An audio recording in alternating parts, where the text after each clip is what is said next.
السلام علیکم ورحمۃ اللہ وبرکاتہ۔ محترم ناظرین، اس وقت بہت ہی افسوسناک اور دردناک حادثہ جناب مولانا عبید اللہ ندوی جنرل سیکریٹری جمعیت علماء ضلع کوشامبی کی تحریر کے مطابق آپ کی خدمت میں پیش کرنے جا رہے ہیں۔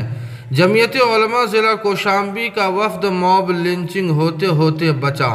جی ہاں ناظرین، آپ کو بتلا دیں کہ 4 سپٹمبر 2021 بروز سنیچر کو جامع مسجد ضلع امروہہ میں اجلاس مجلس منتظمہ میں شرکت کی غرض سے ضلع کوشامبی سے ایک گاڑی 4 لوگوں پر مشتمل شرکت کے بعد جب ہم لوگ واپس ہو رہے تھے تو شاہجہاں پور کے آگے کٹرا پھاٹک سے قبل ہائی وے پر کچھ نامعلوم افراد 2 گاڑیوں پر مشتمل لوگوں نے، جن کے بول بھاشے سے معلوم ہو رہا تھا کہ یہ RSS کے لوگ ہیں، بلا وجہ گاڑی کے پاس آئے اور گالیاں دیں، زبردستی ٹوپیاں اتروائی، گاڑی کی چابی نکالنے کی کوشش کی، موبائل فون چھیننے کی بھی کوشش کی اور بار بار کہہ رہے تھے کہ ہم انڈین ہیں، یعنی تم لوگ انڈیا کے نہیں ہو۔ ہم لوگ صرف 4 لوگ تھے: مولانا محمد مرشد قاسمی صدر جمعیت علماء ضلع کوشامبی، مولانا طاہا ندوی، حافظ محمد سعید اور بندہ ناچیز عبید اللہ ندوی۔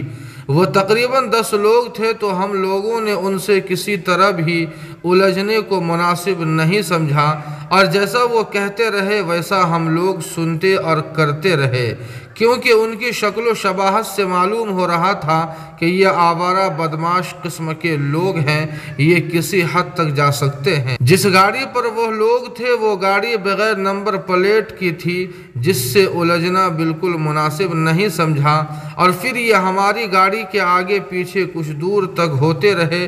ہم لوگ ان کی حرکتوں سے بہت دہشت میں آ گئے تھے۔ رات کا وقت تھا، علاقے سے دور دراز میں تھے۔ خیر اللہ کا فضل و کرم ہوا کہ کسی طرح کی انہونی بات سے بچا لیا۔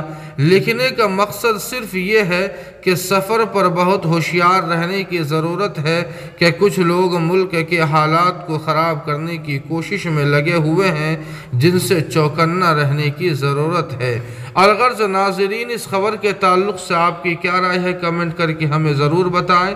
ویڈیو کو لائک اور شیئر کر دیں اور قاسمی GK کو سبسکرائب کرنا نہ بھولیں۔ والسلام علیکم۔